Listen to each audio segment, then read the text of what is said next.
L'ennemi ne peut pas sortir. Il est entré chez vous, il est venu tuer vos femmes et vos enfants. Faut-il le laisser rentrer vivant? Non. Il doit rentrer mort dans un cercueil. Voilà un peu le message. Même vous, la population, vous devez être pour ça. Vous ne pouvez pas laisser cet ennemi rentrer non plus. Il est entré chez nous, il rentre dans le cercueil. Mesdames et messieurs, merci encore une fois d'être nombreux sur Gay Afrique Télévision. C'est pour nous toujours un plaisir aussi de vous servir, mesdames et messieurs.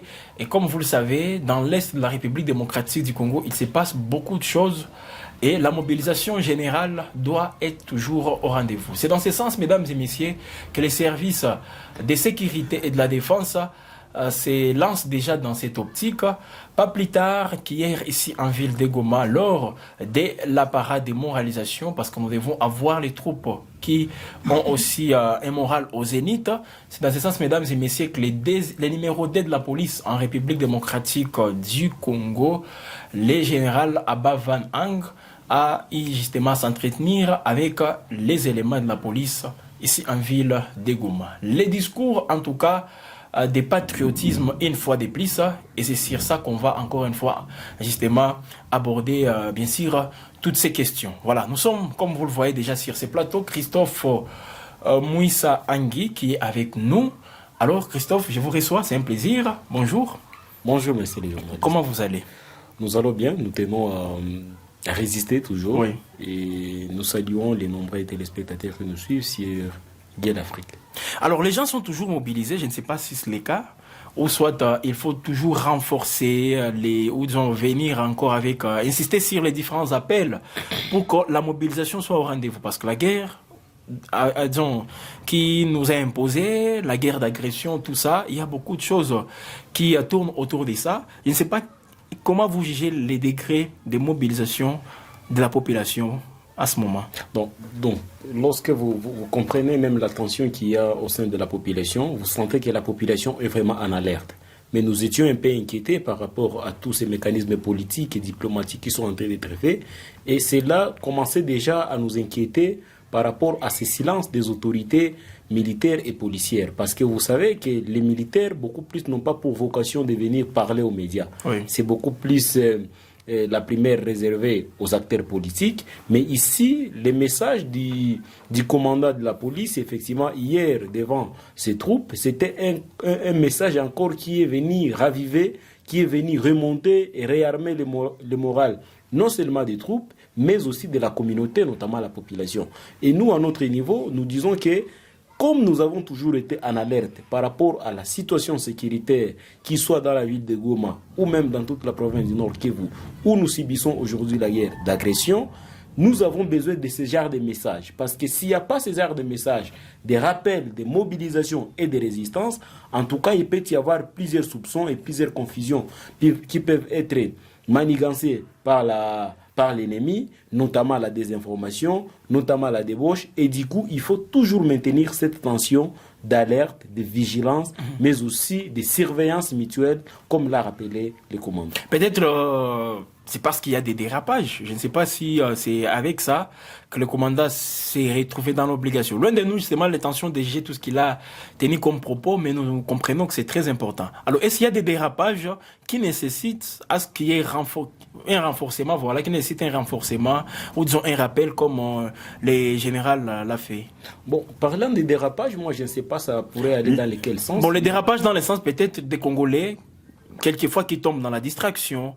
Au lieu de rester toujours vigilants, il y a des Congolais qui sont peut-être distraits par rapport à ce qui se passe. Oui, comme j'étais en train de le dire, au-delà du combat politique, du combat diplomatique, nous sommes aussi dans un combat médiatique. Oui. Et il faut s'appuyer beaucoup plus sur la communication aujourd'hui, surtout avec cette remontée des nouvelles technologies de l'information et de la communication. Il faut accentuer la communication pour maintenir, informer et mobiliser la population, garder aussi les liens de communication, de collaboration et de coopération de tous les services, parce qu'il a aussi tenu à rappeler que la ville de Goma, c'est une zone aujourd'hui militaire. Une ville dans laquelle il y a la coordination de commandement, il y a la coordination de contrôle des opérations. Du coup, c'est une ville aujourd'hui où toutes les sensibilités doivent être mobilisées pour ne pas laisser même une seule brèche à l'ennemi. Malheureusement, il y a eu un petit silence qui régnait déjà. Il y a eu Mais ce sont les mêmes services qui disent que l'ennemi nous a infiltrés, l'ennemi est en pleine ville de Goma. Tous les cas que nous enregistrons d'insécurité, c'est le travail de l'ennemi. Mais absolument, parce Oui. que, vous savez, ce sont des services de sécurité. Oui. Et les services de sécurité ont une autre appréciation des problèmes par rapport à nous. Vous savez, lorsqu'il fait nuit, nous dormons en tant que des civils. Mais eux, ils ne dorment pas.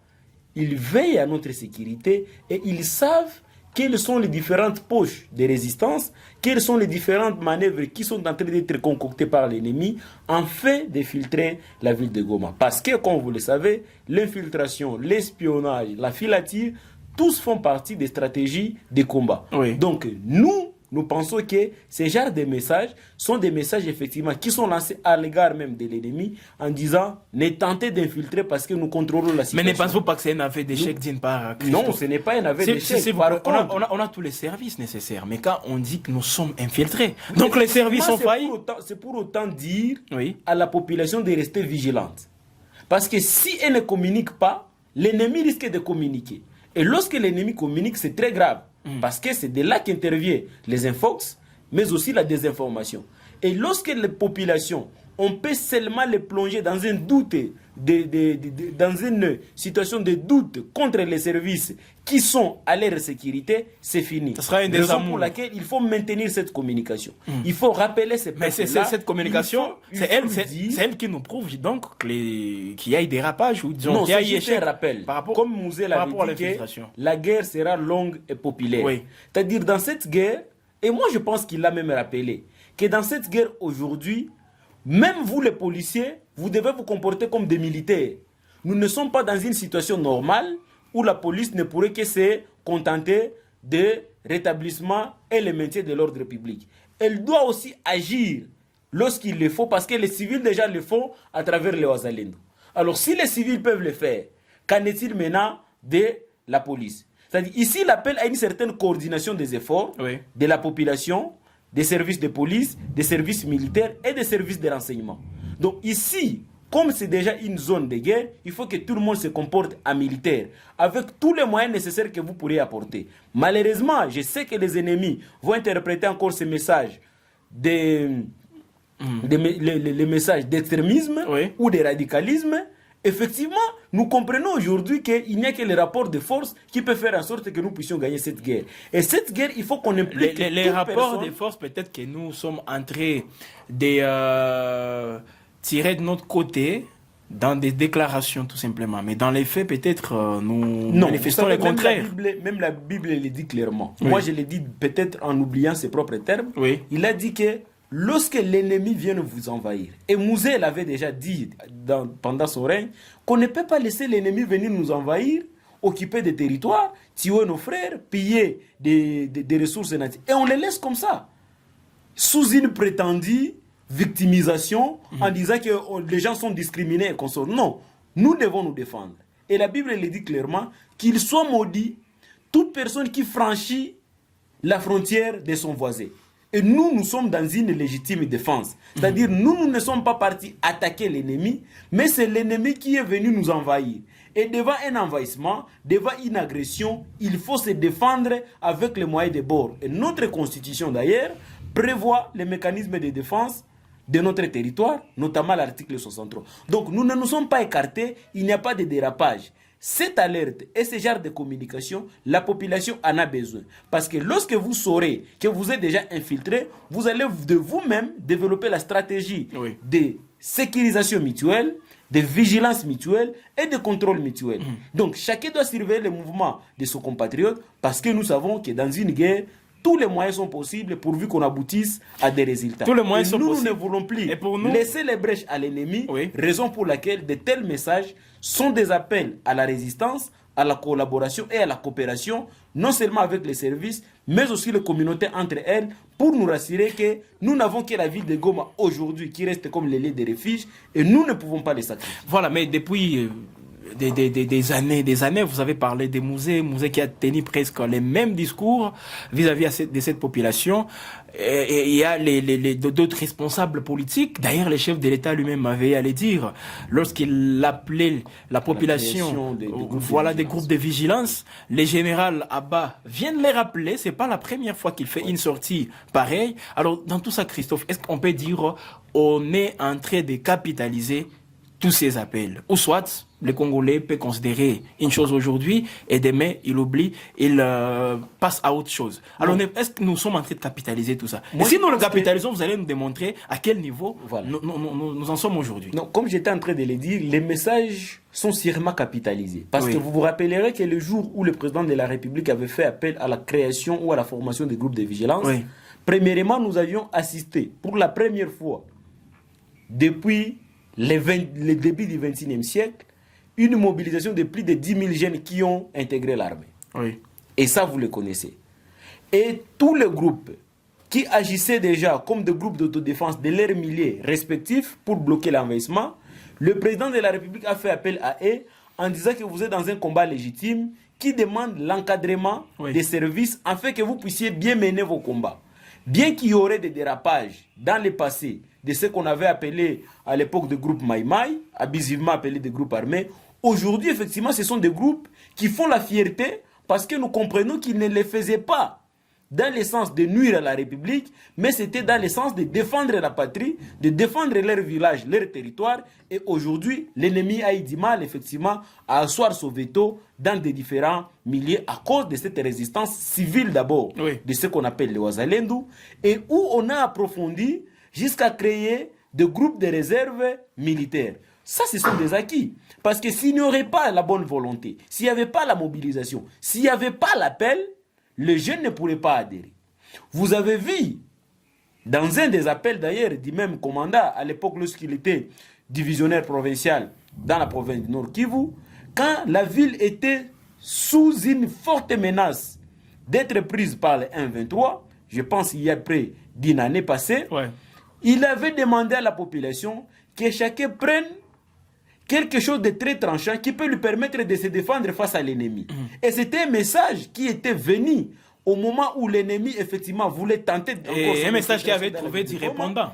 Et heureusement, vous répondez vous-même à cette question, que la population s'était approprié ces messages et ça a été partagé, bien que les ennemis ont dit que c'était un message qui appelait à la haine et à une certaine épuration ethnique, mais c'était un message effectivement qui est arrivé dans le cadre de la résistance contre l'envahissement rwandais, contre l'agression ougandaise, et c'était un message qui est venu au moment où tous les peuples étaient déjà c'est comme si après on a aujourd'hui vous avez vu après peut-être c'est comme si on a déjà oublié tout ça. Non, on n'oublie pas. Ici je vous ai remonté peut-être vous ai même remonté mais les autres, le discours de Mosé Laurent Désiré Kabila. Plus loin, Mobutu avait dit s'il s'agirait de signer des pactes avec le diable pour sauvegarder l'unité et la solidarité des Congolais, on le fera. Et c'est là où nous sommes aujourd'hui. Alors Christophe, est-ce que nous Kagame est en difficulté aujourd'hui de prendre la ville de Goma, de propulser vers Butembo, à travers ces SIPO du 1-23 et de l'AFC, il commence à s'abriter ne fût-ce que aux accords de Luanda, qui malheureusement ne vont pas non plus aboutir parce qu'il n'y a pas de malgré tout ça, il est à Massissi, il est à Rutshuru, il est à Nyiragongo, il est même dans le territoire de Lubero. Il fait à ce que nous puissions compter des milliers et des milliers de populations dans les sites de déplacés. Tout ça, vous connaissez les conditions dans lesquelles vivent ces compatriotes. Christophe, si on peut mettre tout ça, ne pensez-vous pas qu'Kagame à un certain moment nous met toujours à genoux, bien que nous ne le sommes pas aussi en entièreté, mais nous sommes quand même à genoux. Et ça fait des années déjà. Pour dire vrai, je ne sais pas si on peut appeler ça résistance, ou soit c'est un statu quo. Non, il n'y a pas de statu quo. Pourquoi je l'ai dit? Vous savez, nous tous nous connaissons quand est-ce que la guerre commence. Mais nous ne savons pas quand est-ce qu'elle finira. On ne connaît pas le nombre de victimes et des conséquences que cela pourrait produire en termes de dommages collatéraux. Mais ça dépend de nous aussi. Mais ici, je vous dis que le plus grand perdant dans cette situation reste Kagame. C'est lui le plus grand perdant. Peut-être dans le futur. Non, même maintenant là. Parce que le fait déjà d'avouer qu'il est en train d'envoyer ses troupes au sol au Congo pour venir neutraliser les FDLR comme premier motif. Deuxième motif, protéger les peuples minoritaires. Troisième motif, faire ce qu'on appelle les velléités expansionnistes parce que pour lui, les limites tracées par les colons à Berlin, pour lui, ça ne lui satisfait pas. C'est-à-dire, pour une seule intervention militaire, il y a plus de 3 revendications. En réalité, il cherche quoi? Vous voyez déjà que malgré tout son soutien au niveau international, aujourd'hui, Kagame ne sait pas réellement pourquoi il est en train de se battre. Est-ce que nous devons rester là? Il revient, non. Nous devons rester là. Pourquoi? Non, rester là dans quel sens? Il faut qu'on fasse comprendre à notre peuple l'évolution des enjeux sur tout ce qui est. Vous voyez? Aujourd'hui, en 1987, il aurait fallu seulement 7 mois pour qu'ils atteignent Kinshasa. Aujourd'hui, ça fait 3 ans. Bloqué. Pourquoi? Parce qu'il n'y a pas une coopération. Entre-temps, il a toujours Roubaix. Roubaix, effectivement. Mais il faut voir, c'est par rapport à quelle fréquence ils sont en train d'exploiter. Parce qu'ici, même la diplomatie congolaise est en train d'être activée pour que toutes les zones occupées aujourd'hui par les rebelles du 1-23, le Rwanda, effectivement, ne soient pas considérées dans les marchés internationaux. Mais peut-être sur le plan diplomatique, on a toujours dit que nous sommes déjà mal partis. Le gouvernement congolais doit chercher à miseler, à étouffer le Rwanda, au niveau de la Tanzanie, au niveau du Burundi, et avoir même de très bonnes coopérations, parce qu'en matière de relations internationales, il n'y a pas d'amitié entre les États, il n'y a que les intérêts. Qu'est-ce que nous pourrons proposer aujourd'hui mieux à l'Ouganda pour qu'il se détache du Rwanda, du Kenya et des autres pays?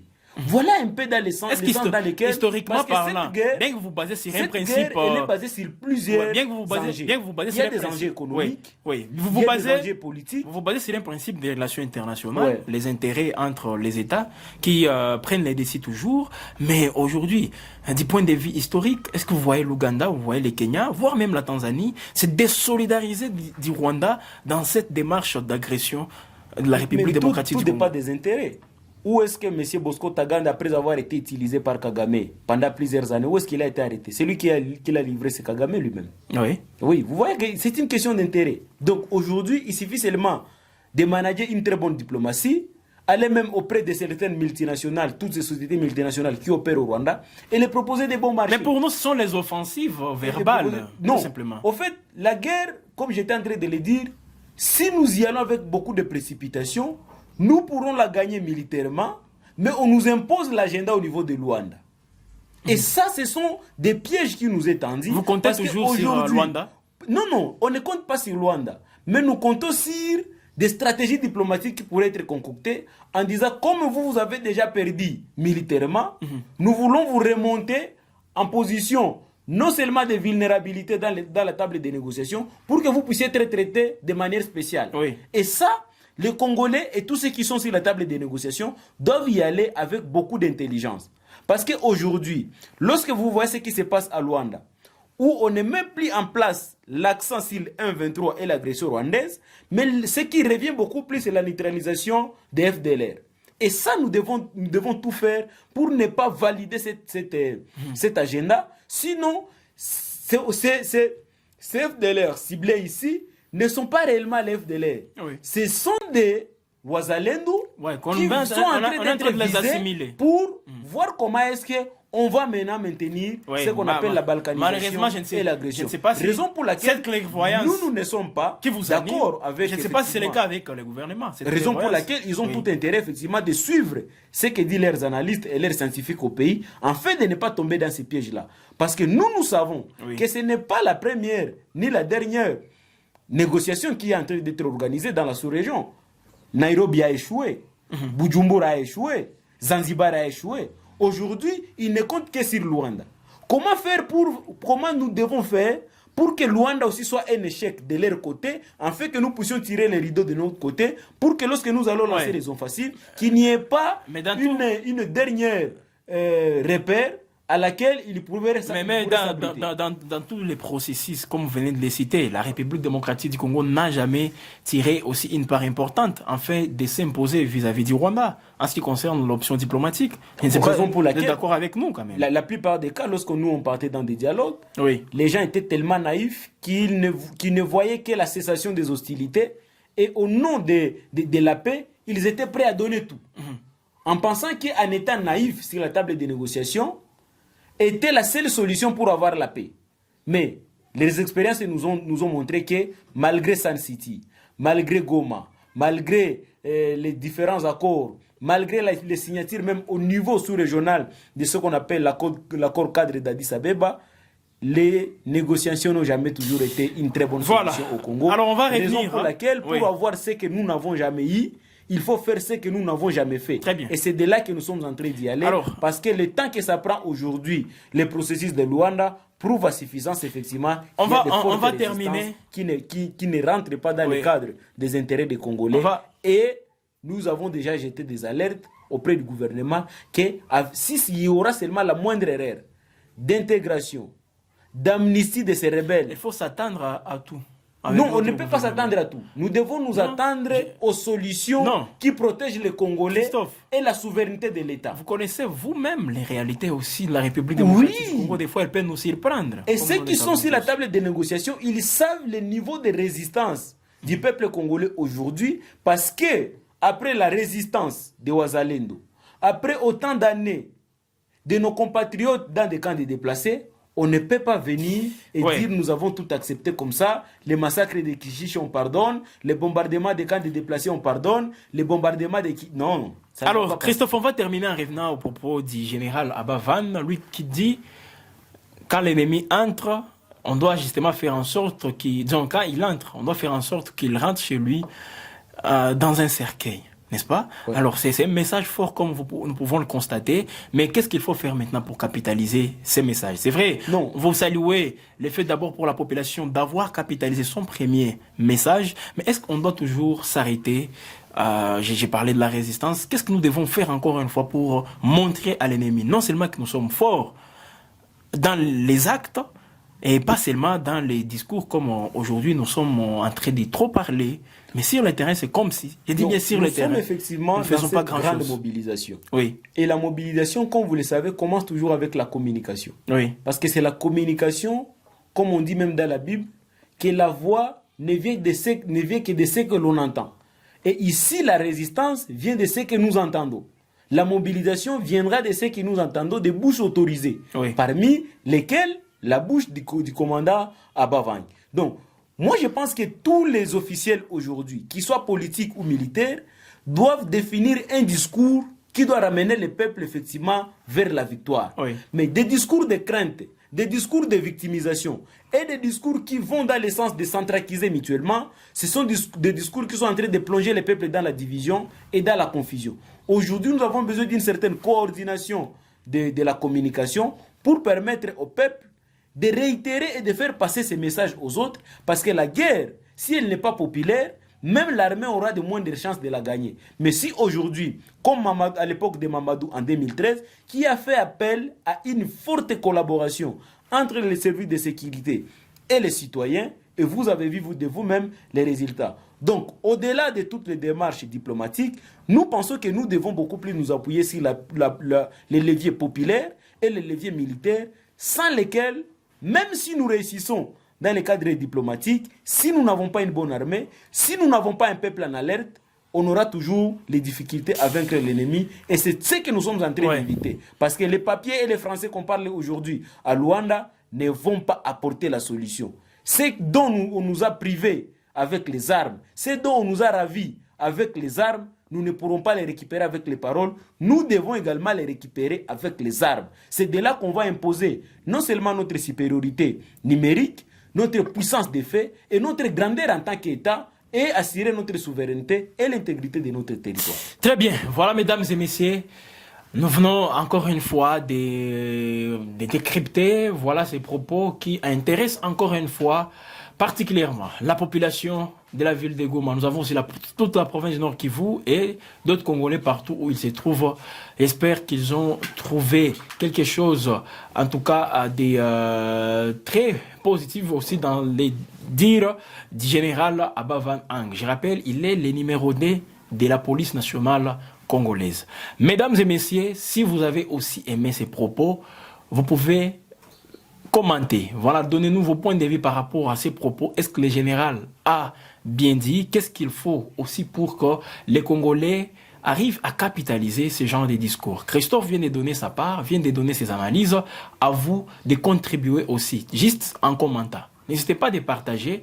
Et là, beaucoup de Congolais auront la possibilité de suivre cette émission. Abonnez-vous si ce n'est pas encore fait, sans oublier d'activer justement la cloche des notifications. Quant à nous, on se fixe rendez-vous avec vous déjà demain pour une autre production.